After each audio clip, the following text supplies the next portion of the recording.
This episode of Wheat Pete's Word is brought to you by Syngenta. Did you notice greener, healthier plants after using a Miravis fungicide? That's because with Miravis fungicides, you're getting more than effective, long-lasting protection against key diseases. You're also improving plant health through a greener canopy and increased light or energy capture. Visit syngenta.ca for more information. Good day and welcome to Wheat Pete's Word here on Real Agriculture for Wednesday, November the 5th. On this episode of the Word, snow? Really? Opportunities. We're getting into meeting season, and then agronomy. I love it. There's so many questions coming. That's just awesome. Let's go.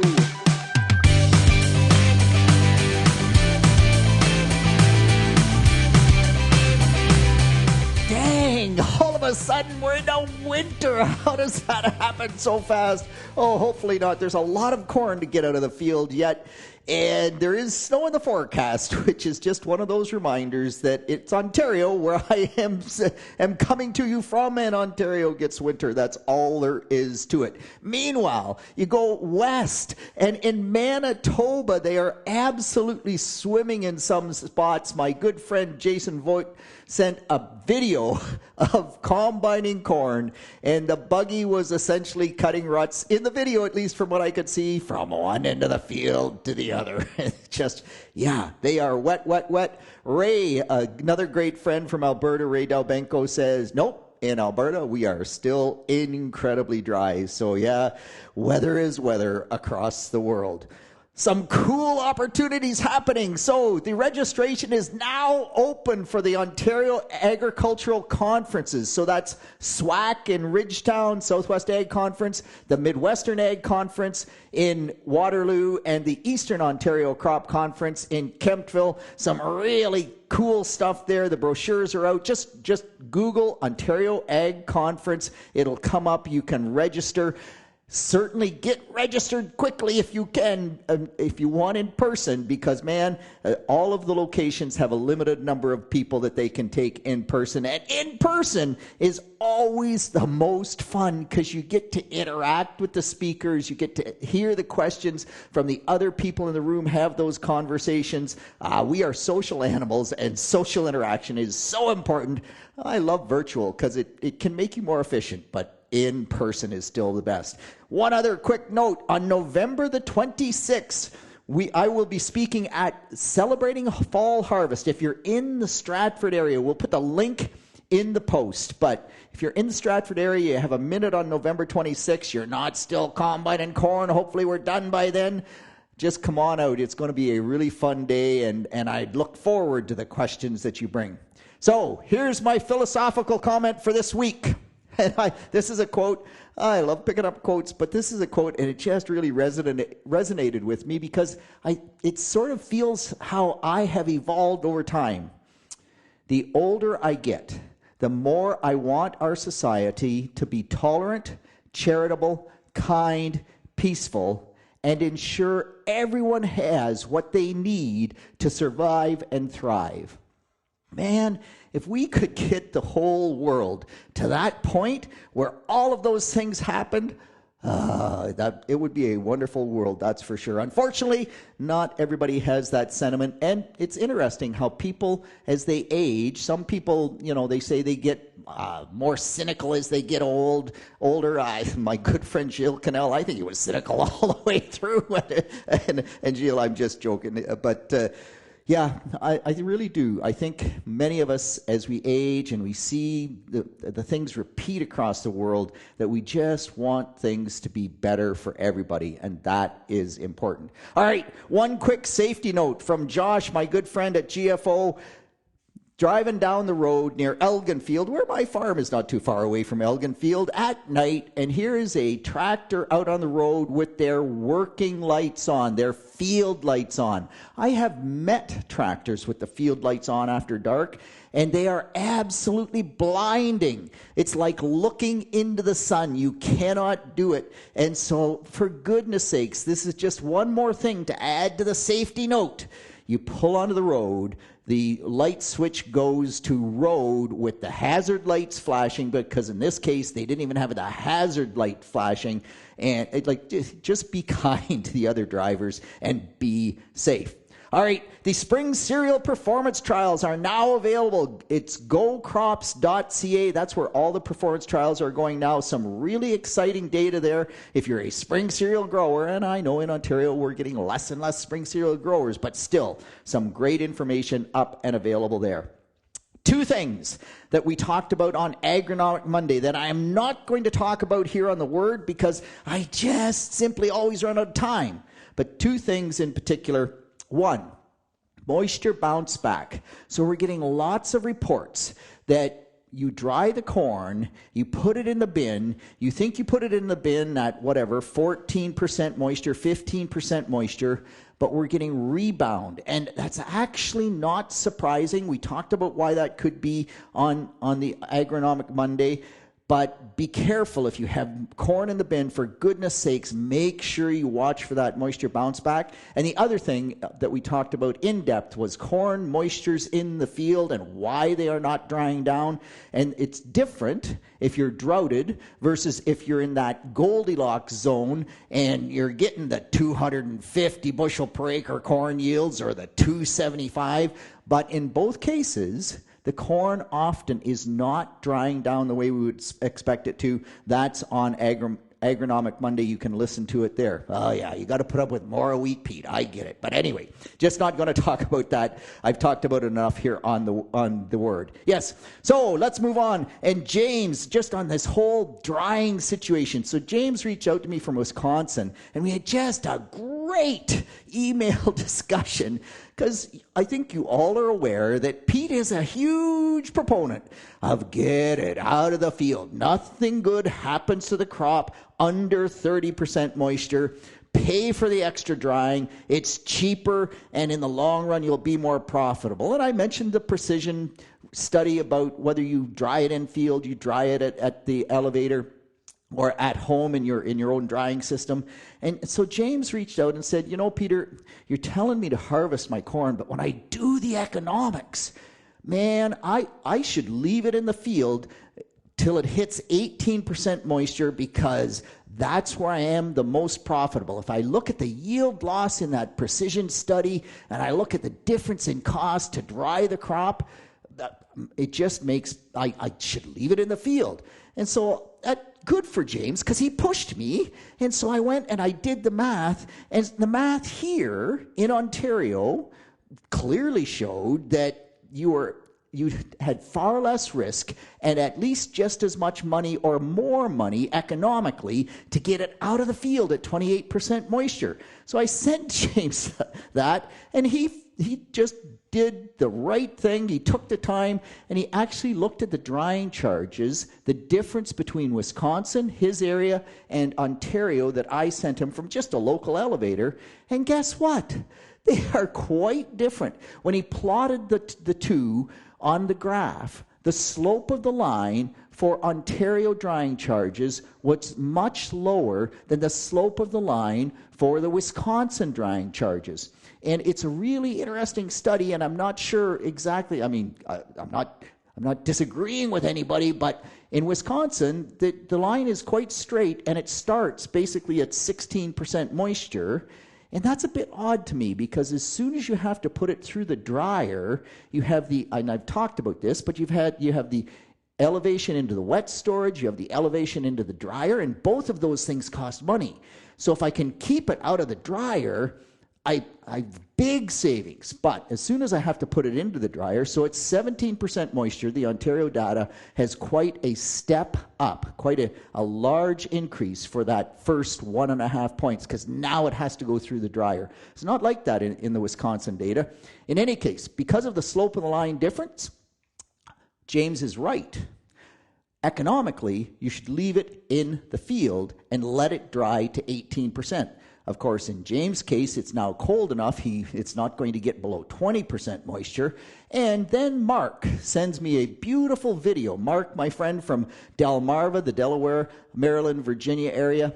and they had a big windstorm go through, and now the corn is all laying on the ground. And this is the risk if we leave it in the field, and another reason why I just say get it out. But at the end of the day, the reason I'm talking about this for so long is Pete might want you to get it out of the field, but you need to do the math in your own situation and look at your own costs. And the really interesting thing that both James from Wisconsin and Pete can see is that the best way to do it is have your own drying system at home.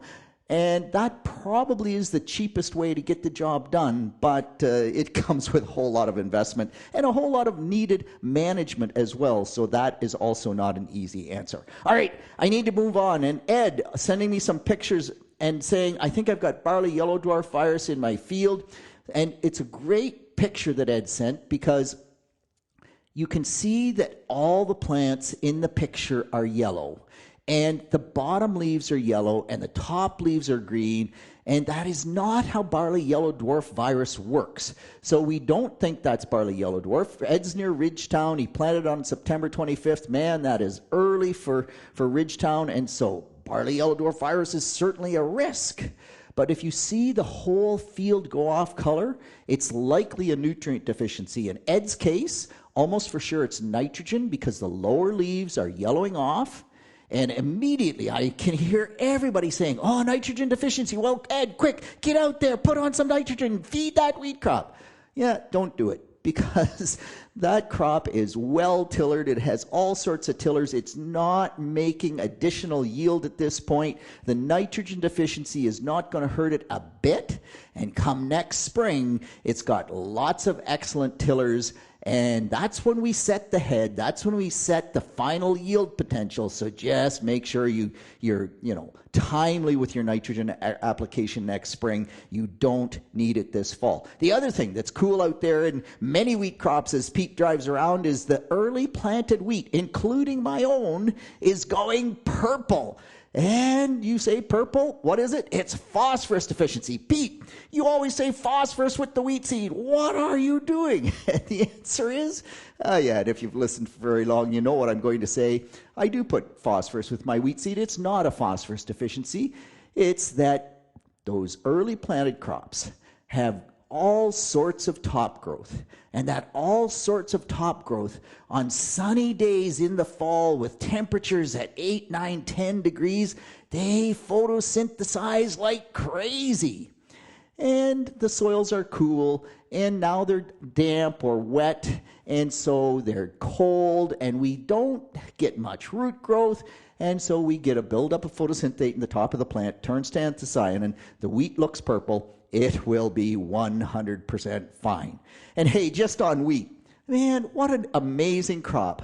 So Mark from Napanee area, Hay Bay, he broadcast wheat in early September, did not get rain till October the 20th, and, a couple of little showers along the way. So all those little wheat seeds, they had germinated. They had a little hair root maybe, but you just wonder how long can they wait for more moisture.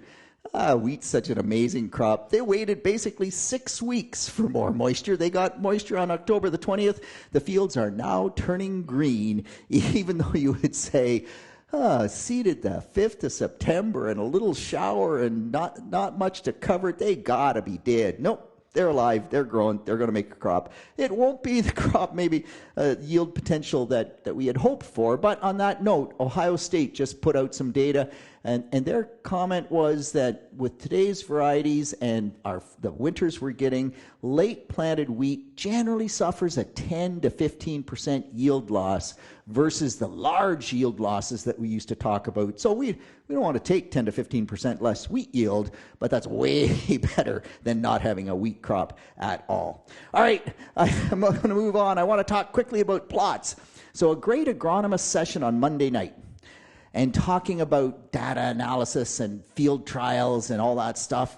And there was a comment made on Monday night that some information is better than no information, so do the plot.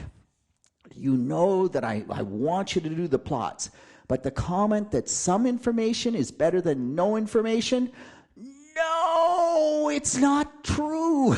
You can have bad information that gives you a false positive, and bad information is worse than no information, because if you have bad information, then you're going to go out and you're going to treat your whole farm, you're going to spend a whack of money, it's going to give you no yield results, and you will be less rich at the end of the day. So there's a whole bunch of stuff around plots. We need to do a school video on it. We need to focus more maybe on another agronomist session, but some cool stuff from that. So Kathleen has been sending me a bunch of plot data, and thank you, Kathleen. How come the rest of you out there don't do this enough? But intriguingly enough, she sent me 2 sulfur on soybean trials. One field, they lost, I believe it was 5 bushels per acre, something like that. The other trial, they gained 8 bushels per acre. And you go, okay, so what's the answer there? And my other comment was, so Kathleen, how did you do that data? And with the yield monitor, and simply took field view or John Deere Ops, I think in this case it was John Deere Ops, but you can do it with either, and you have a 20-acre block of each, and you just draw a square in each of the treatments, and you say, oh, this one yielded 6 bushel more, this one yielded 5 bushel less, whatever those numbers were. And I'm going, wait a minute. If we think about that data, if there was actually... The one number I do recall exactly was 8 bushel per acre yield increase with the sulfur.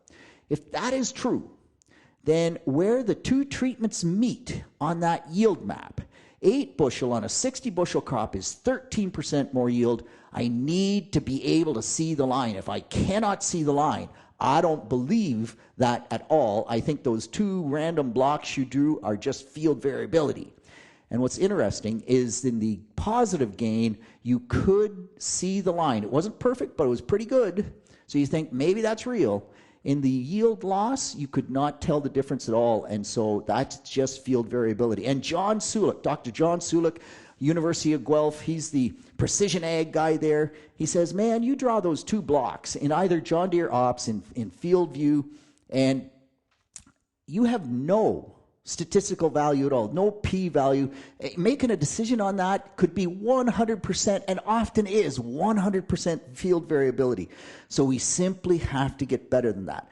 On the other hand, Kathleen also sent me a biological treatment, 2 different fields again, and this time I believe it was weighed with a weigh wagon or a buggy. One was +4, one was +21 bushels per acre on corn, and you just go, wow. So those are just, one site, 1 year, 1 rep, but it certainly justifies, validates the need to investigate that particular product further. And kudos to Evan and Peter, both sending me some excellent fungicide trial data. And, fungicide on corn this year in the dry areas does not look like it paid very well. +2 to +4 bushel per acre on corn. That's not a surprise. And we're still going to spray for tar spot because most of the time we simply can't predict that well enough. All right, Mark, again from Napanee, asking me just a super question. So Mark was incredibly dry. I talked about that enough, but he soil sampled. And his soil samples came back, and he just says, Pete, my pH is in the sewer, and they're calling for way more lime than I've ever had to add before. Does drought have an impact on that? Great question, Mark, and the answer is yes. When you're under severe drought, we absolutely do see differences in pH and also in potassium levels. Those 2 mainly. Other ones can be impacted, but much, much less, just the way the soil chemistry works. So Mark, depending on where you sampled, but most of the time what happens in a drought, we apply fertilizer. In dry weather, we don't get the rainfall to leach the salts of the fertilizer out of the soil sample zone, and what that causes is more hydrogen ions to be there, so we get lower pH levels. And generally speaking, about a 0.5 lower pH value is what you would sort of anticipate, and it depends on how dry it actually is. But when it comes to the lime recommendation, we use buffer pH. And so if you base your lime recommendation on buffer pH, that is what drives the amount of lime you actually have to add to correct that pH. So your pH value will be lower, and to bring that first little bit takes a little bit more lime perhaps, although pretty much not much. If it's a buffer pH driven, buffer pH should not be affected by dry weather. And so, I don't know, you just retest, look at those pH levels once you get some moisture, but your lime recommendation may not change all that much. On the potash side, that's the other thing I should chat about before I leave this topic. On the potash side, for goodness sakes, you will get lower potash values when you test under dry conditions.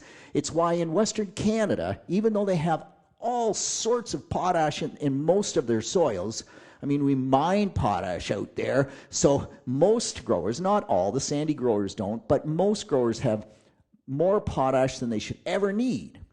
Yet on a really dry spring, they will still get yield gains from potash in the starter fertilizer, and that's because the potash in the soil gets trapped between the clays. The clays are so dry, they lock that potash away, and the same thing happens here in Ontario. You will see lower potash numbers when you when you take a soil sample under really, really dry conditions. All right, finish up with two quick ones at the end here. One, what about putting molasses and UAN nitrogen source on my corn stover to make it break down more quickly? A grower in Chatham-Kent that just is looking for ways to, big corn yields in Chatham-Kent this year, part of the Cinderella zone. Oh, what do I do with this stover? As Kevin, my friend in Essex, would say, how do I no-till into 300 bushel corn or 250 bushel corn residue? That's crazy. Yeah, well, putting on molasses and UAN or some nitrogen source this time of year, zero impact. I talked about this before, but it's all about temperature and biological activity. And guess what? It's too cold for those products to stimulate biological activity, and you are not going to get increased residue breakdown. In Indiana, they did a bunch of studies on this, and in the fall, it's just too cold, and you just do zero impact, save your money, and from a nitrogen standpoint, save the environment as well. And the other comment comes from a caller saying, hey, Peter, you talked about this grower who had underseeded his alfalfa in his spring wheat, and that now had lots of spring wheat problems, and what do you do about that? Well, we summer seed our alfalfa after winter wheat, and we often get tremendous winter wheat growth, volunteer winter wheat growth that we rather not have. And what we do is we go in with the disc bine and we mow it about 4 inches high above the alfalfa, so you could tell the spring wheat grower to try doing that. So my answer to that is, unfortunately, spring wheat is different than winter wheat. And so winter wheat doesn't head out. And when the caller sent me that message, the spring wheat was already in flag leaf, starting to head stage. And clipping it at that stage, the damage is done, right? And that's the problem becomes, will it smother? And if you clip it and leave it lay on the ground, I don't think that reduces the potential for smothering issues. With that, that's it. That's all. On behalf of the team here at Real Agriculture, this is Wheat Pete with the word for Wednesday, the 5th of November. Hey, keep the messages and the questions and the plot results coming, because I love them. And we will talk to you next week. See you then. Thank you for downloading this episode of Wheat Pete's Word, brought to you by Syngenta. Did you know that crops treated with Miravis fungicides stay greener longer with plant canopies that are clear of disease? Ask your rep about elevating your cereal disease protection with Miravis Era, Miravis Ace, and Miravis Neo.